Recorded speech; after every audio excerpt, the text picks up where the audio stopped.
नमस्कार, मैं हूं शुभ मिश्रा और आप देख रहे हैं जोहार झारखंड। चलिए करते हैं बुलेटिन की शुरुआत। सबसे पहले बात यूक्रेन में फंसे स्टूडेंट्स की। दरअसल यूक्रेन में फंसे स्टूडेंट्स के आने का सिलसिला बदस्तूर जारी है। आज दो छात्र तरुण और दानिश फिर रांची एयरपोर्ट पहुंचे। बच्चों को देख परिजनों की आंखें नम हो गई। मां ने बच्चों को गले लगा लिया और इस दौरान तरुण और दानिश ने ऐसे खुलासे किए जिसे सुनकर आप सब भी चौंक जाएंगे। दानिश और तरुण ने बताया कि यूक्रेन की सेना भारतीय स्टूडेंट्स के साथ भेदभाव कर रही थी। भारतीय छात्रों के साथ वहां सही बर्ताव नहीं हो रहा था। चेकपोस्ट पर यूक्रेन की सेना भारतीय छात्रों को रोक रही थी, उन्हें आगे नहीं बढ़ने दिया जा रहा था। यहां तक कि कुछ बच्चों के साथ मारपीट तक की गई।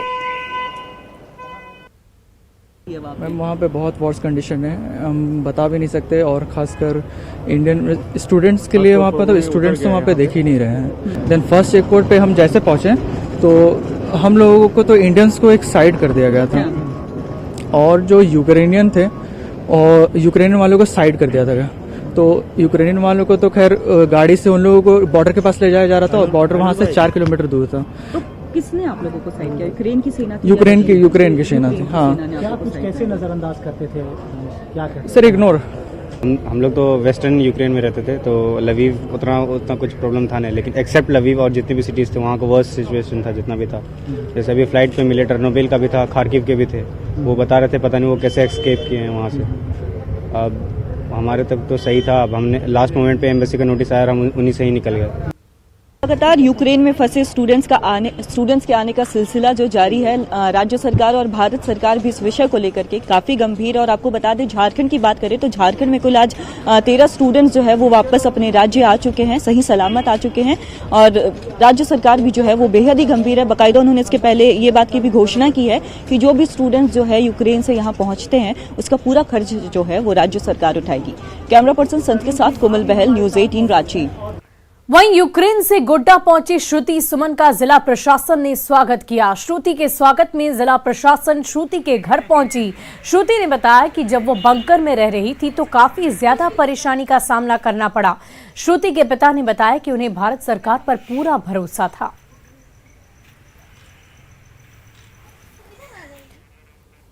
वहीं यूक्रेन में मेडिकल की शिक्षा ग्रहण करने के लिए गए खूंटी और सरायकेला खरसावा के छात्र आशुतोष बेरा और अक्षय के माता पिता से केंद्रीय मंत्री अर्जुन मुंडा ने बातचीत की। दोनों के माता पिता ने बताया कि दोनों ही बच्चे सकुशल हैं और जल्द ही वतन वापसी करेंगे। भारत सरकार फंसे हुए सभी भारतीय नागरिकों की सकुशल वतन वापसी के लिए प्रतिबद्ध है। हाँ, मैं अर्जुन मुंडा बोल रहा हूँ।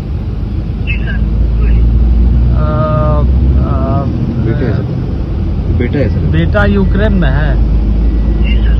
अभी कहाँ पे है?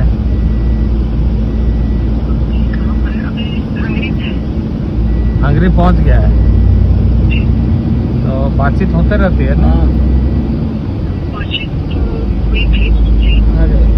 अच्छा, नहीं वो हम लोग तो लगे हुए हैं सबको लिफ्ट कराने के लिए।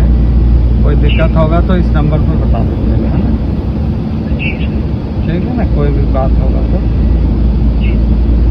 ठीक है। तो लगातार वहाँ से लिफ्टिंग चल रहा है। वहीं गुमला के घाघरा थाना क्षेत्र में पुलिस और सीआरपीएफ ने छापेमारी अभियान में भारी मात्रा में विस्फोटक बरामद किया है। पुलिस को गुप्त सूचना मिली थी कि प्रतिबंधित संगठन भाकपा माओवादी के उग्रवादियों ने सुरक्षा बलों को नुकसान पहुंचाने के लिए बंकर नुमा ढांचा बनाकर विस्फोटक छिपा रखा है, जिसके बाद सीआरपीएफ और पुलिस की टीम ने जांच पड़ताल कर भारी मात्रा में विस्फोटक बरामद किया, जिसमें 24 पीस जिलेटिन और 10 किलो अमोनियम नाइट्रेट बरामद किया गया। मिली गुप्त सूचना के आधार पर छानबीन और सर्च अभियान चलाई गई, जिसमें दुर्गम जंगली क्षेत्र में, सुरंगनुमा क्षेत्र में, पहाड़ी क्षेत्र में कुछ विस्फोटक पदार्थ प्राप्त हुए, जिसमें जो महत्वपूर्ण है, जिसके द्वारा जान माल की क्षति और सुरक्षा बलों को खतरा हेतु आसन्न थी, जिसको हम लोग सर्च अभियान और सीआरपीएफ एवं जिला बल के जवान की एक टीम गठित की थी, जिसके आधार पर इसे वहीं धनबाद में अपराधियों का मनोबल 7वें आसमान पर है। शहर के सरायढेला थाना क्षेत्र में दिन दहाड़े हथियार चमकाए गए और हथियार के बल पर लोगों को डरा धमकाकर बाहर निकाला गया। वहीं जमीन के मालिक जिले के कप्तान सहित पुलिस को फोन करते रहे, लेकिन कोई कार्रवाई के लिए समय पर नहीं पहुंचा। दरअसल धनबाद के जेपी हॉस्पिटल की जमीन पर कब्जा करने पहुंचे हथियारबंद लोगों ने अस्पताल कर्मियों के साथ मारपीट तो की ही, साथ ही उनके क्वार्टर को भी ध्वस्त कर दिया। ऐसा लगता है 3 महीना पहले भी हम थाना में आवेदन दिए हुए थे। गाड़ी का नंबर था 7075। आज भी हम 4-5 बार फ़ोन किए, एसएसपी साहब को फ़ोन किए, एसपी साहब को फ़ोन किए, सिटी एसपी साहब को। यहाँ तोड़ते जा रहा है, लेकिन फ़ोन मेरा इस पर देखा जाए कि फ़ोन एक बार एसएसपी साहब उठाएं, 100 नंबर पर डायल किए, कोई सुनवाई नहीं।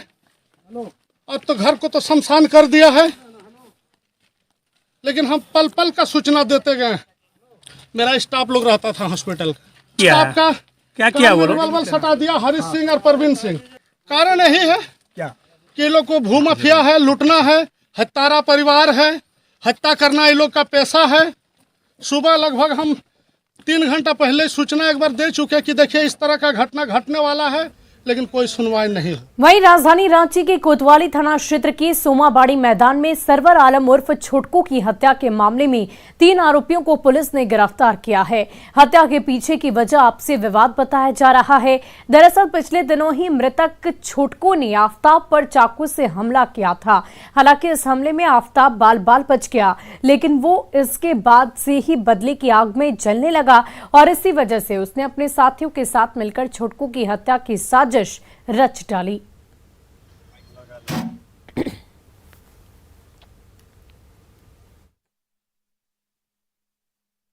घटना की प्राथमिकी दर्ज की गई थी और इस संबंध में 3 लोगों को गिरफ्तार किया गया। उन लोगों ने अपना घटना में अपना अपराध स्वीकार किया है तथा ये बता रहे हैं कि जो मुख्य रूप से जो आफताब हैं अभियुक्त, उनकी पूर्व दुश्मनी उनके साथ चली आ रही थी। पहले से मृतक जेल से आने के बाद में 2 दिन पहले इन लोगों का झगड़ा भी हुआ था। और धनबाद के सदर थाना क्षेत्र के हीरापुर स्थित अभय सुंदरी गर्ल्स स्कूल में परीक्षा के दौरान छात्राओं में भगदड़ मच गई। परीक्षा दे रही छात्राएं भूत भूत का शोर मचाते हुए बाहर की ओर भागने लगी। छात्राओं के अंदर भय और दहशत दिखा और कुछ छात्राएं डर से रोती सिसकती नजर आई। स्कूल प्रबंधन के द्वारा मामले की सूचना पुलिस को दी गई। पुलिस मौके पर पहुंची और स्थिति को नियंत्रित किया गया। स्कूल प्रबंधन और शिक्षकों का कहना है कि परीक्षा को रोकने के लिए किसी साजिश के तहत ऐसी अफवाहें उड़ाई गई। टीचर लोग आकर क्लास ले रहे थे, ठीक है, तो हम लोगों का जो रूम में क्लास हो रहा था उसके नीचे एक और रूम है जिसमें अनाथ स्कूल के बच्चे लोग क्लास कर रहे थे। शायद 2 बच्चे में कुछ हुआ क्या, सुनी वो लोग अपने में लड़ाई करने लगा, जिसका आवाज ऊपर 4 नंबर रूम में हम लोग को गूंजती है। बच्चा लोग एकदम निस्तब्ध था ना, क्लास हो रहा था, उसमें आवाज आया, वो लोग समझा कि भूत है। एक लड़की जैसे डर गई, वो दौड़ने लगी तो उसके पीछे पीछे सब बेंच डाल के वो लोग हड़बड़ी में निकल गया। इस तरह का कोई वातावरण नहीं है। ये परीक्षा चल रही थी, इसी का किसी तरह साजिश के तहत इसको बंद करवाने के चक्कर में ये सब किया गया और मैं पूर्ण रूप से इसका खंडन करता हूं कि इस तरह की भूत वगैरह का जो हल्ला किया गया या जानबूझ के किया गया। और देखिए देवघर से आपको बड़ी खबर बता रहे हैं। शिवरात्रि के दिन विधायक से दुर्व्यवहार का मामला आया था। विधायक अंबा प्रसाद के साथ दुर्व्यवहार किया गया। देवघर की डीसी ने इस पर बड़ी कार्रवाई की गई। मंदिर प्रबंधक रमेश परिहस्त को किया कार्यमुक्त और कार्यमुक्त करने की चिट्ठी भी जारी कर दी गई है। तो ये बड़ी खबर आपको देवघर से बता रहे हैं, जहां विधायक के साथ दुर्व्यवहार के बाद डीसी की तरफ से ये बड़ी कार्रवाई की गई है। और झारखंड विधानसभा में 2022-23 का बजट पेश किया गया। वित्त मंत्री रामेश्वर उरांव ने 1,01,100 करोड़ का बजट पेश किया।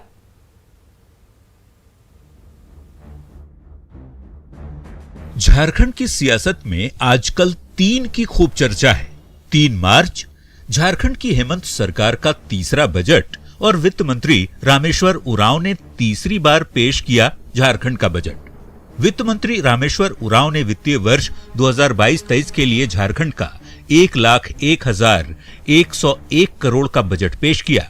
हमारे बजट प्रस्ताव में वृद्धजनों को आसरा, महिलाओं को निश्चिंतता, विद्यार्थियों को समग्र विकास, कन्याओं को अभय, व्यवसायियों को निर्बाध व्यवसाय का संदेश, किसानों को संपन्न जीवन आधार, कर्मियों को निश्चिंत भविष्य, कर्मकारों की दैनिक कठिनाइयों का निवारण, आम जनों के जीवन यापन की बेहतर सुविधाएं, युवाओं के लिए रोजगार के अवसर एवं प्रदेश को औद्योगिक विकास के बहुविध कार्यक्रमों एवं योजनाओं के लिए आवश्यक प्रावधान रखे गए हैं। सबसे ज्यादा स्वास्थ्य के क्षेत्र के लिए आवंटन किया गया है।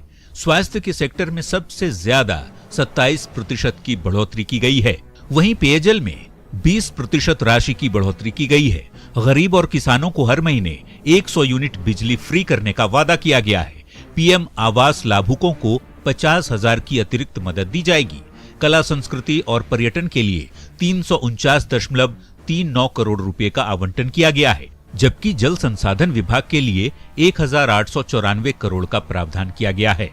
इसी के साथ प्रशिक्षित पारा शिक्षकों के मानदेय में 40% की बढ़ोतरी का ऐलान किया गया, तो टेट पास प्रशिक्षित शिक्षकों के मानदेय में 50% की बढ़ोतरी की गई है। गुरुजी स्टूडेंट क्रेडिट कार्ड योजना के तहत उच्च शिक्षा के लिए राज्य सरकार गरीब छात्रों को बिना गारंटी लोन देगी।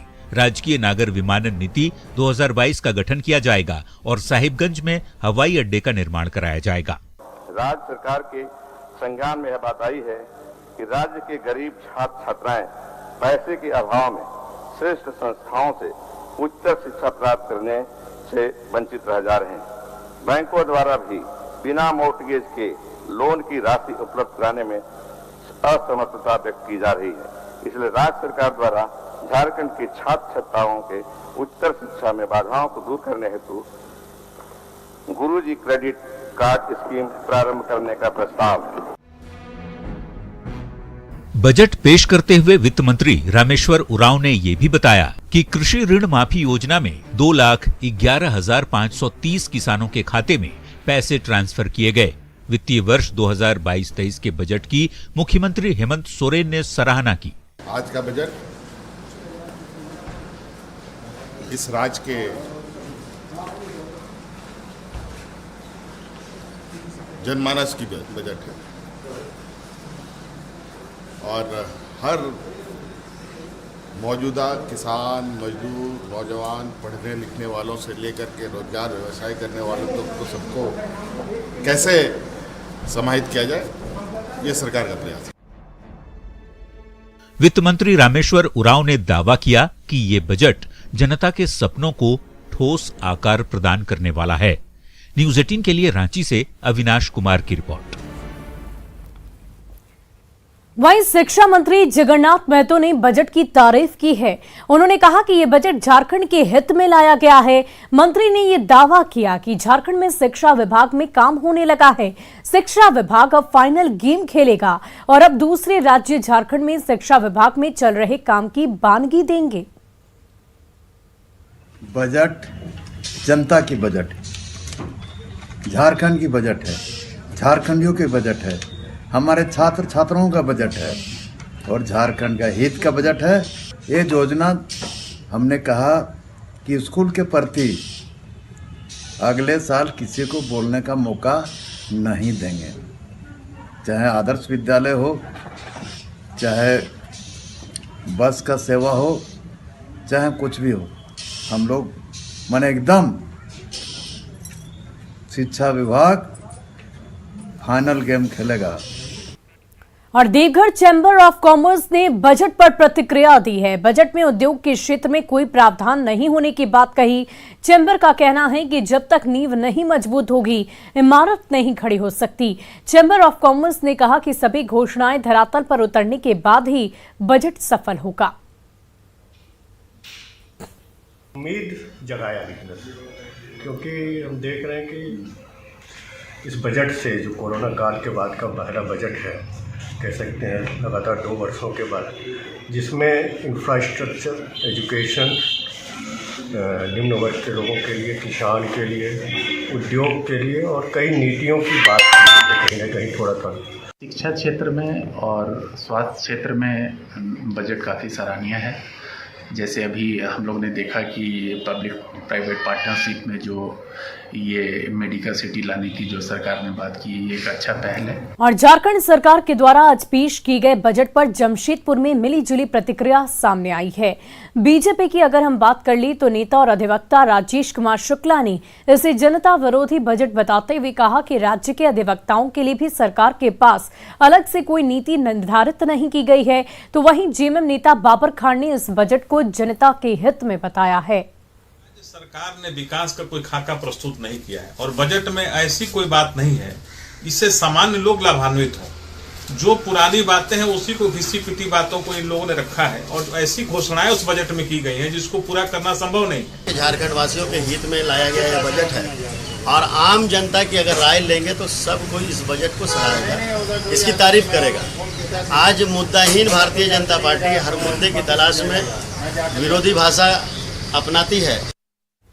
और यात्रीगण कृपया ध्यान दें, कोरोना काल में बंद रांची देवघर इंटरसिटी का परिचालन शुरू हो गया है। सबसे अच्छी बात यह है कि इस ट्रेन का एक्सटेंशन झारखंड की उपराजधानी दुमका तक कर दिया गया है। दुमका के सांसद सुनील सोरेन ने दुमका रेलवे स्टेशन पर हरी झंडी दिखाकर दुमका रांची इंटरसिटी एक्सप्रेस को रवाना किया। इस ट्रेन का परिचालन जसीडीह से आगे रांची तक पहले के रूट पर होगा। ट्रेन वाया धनबाद और गोमो होते हुए रांची जाएगी। इस ट्रेन के चलने से दुमका वासी काफी खुश हैं। मैं जो है माननीय प्रधानमंत्री माननीय रेल मंत्री को बधाई देना चाहता हूँ। जो मांग मैंने रखा था वो धीरे धीरे पूरा कर रहे हैं और ये दुमका के लिए बहुत ही जरूरी था। दिन में जाने के लिए रांची कोई व्यवस्था नहीं थी, न बस की व्यवस्था थी न ट्रेन की व्यवस्था थी। और आज जो है ये चालू होने से यहाँ के लोगों को बहुत लाभ हुआ। रांची के लिए दूसरी ट्रेन जो है दुमका से दिया है। पहले तो हम संसद महोदय का बहुत बहुत धन्यवाद देना चाहते हैं। इसके बाद ये ट्रेन सिर्फ रांची और दुमका की बात ही नहीं है। अभी जितने भी छात्र जैसे दुमका से धनबाद एग्जाम देने के लिए जा रहे थे उन लोगों को कहीं न कहीं 3 बजे भोरे निकलना पड़ रहा था यहाँ से एग्जाम देने के लिए। और अभी जो ट्रेन अभी आप सुबह मिल जाएगी, ये एग्जाम बहुत अच्छा से दे सकते हैं। बहुत ही इस परियोजना को लेकर उत्साहित दिख रही है। ठीक है, आने जाने वाले जितने भी स्टूडेंट्स हैं, खास करके जो एग्ज़ाम देने जाते हैं, जितने भी व्यापारी वर्ग के लोग हैं, सबको बहुत ज़्यादा लाभ मिलने। वहीं झारखंड मुक्ति मोर्चा की 49वें स्थापना दिवस को लेकर गिरिडीह में जोर शोर से तैयारियां चल रही है। शहर के झंडा मैदान में भव्य कार्यक्रम का आयोजन किया जाएगा, जिसमें दिशोम गुरु शिबू सोरेन मुख्य अतिथि के तौर पर मौजूद होंगे।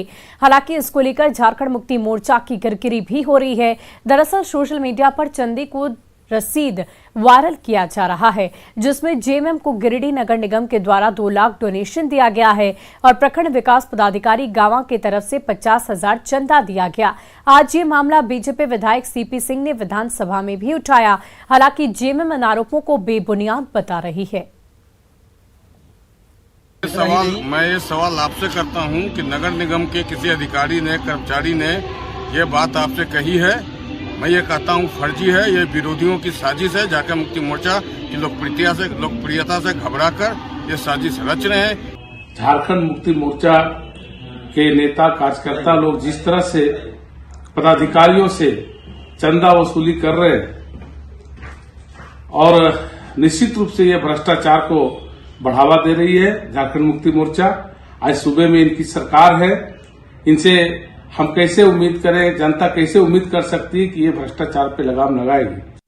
और मोरहाबादी इलाके में जूस का ठेला लगाने वाले दुकानदार ने बीती रात दुकान के पास ही फांसी लगाकर आत्महत्या कर ली। मृतक दुकानदारों के परिजनों से बीजेपी प्रदेश अध्यक्ष दीपक प्रकाश मिलने पहुंचे, जहां उन्होंने परिजनों को रोजगार देने का आश्वासन दिया।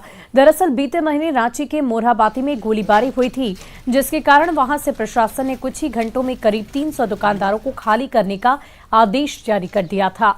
तब से लेकर अब तक लगातार दुकानदार अपनी दुकान की जगह की मांग कर रहे हैं और काफी गरीबी में जीवन गुजर बसर कर रहे हैं। देखिए, मृतक परिवार से मैं मिलने के लिए आया था।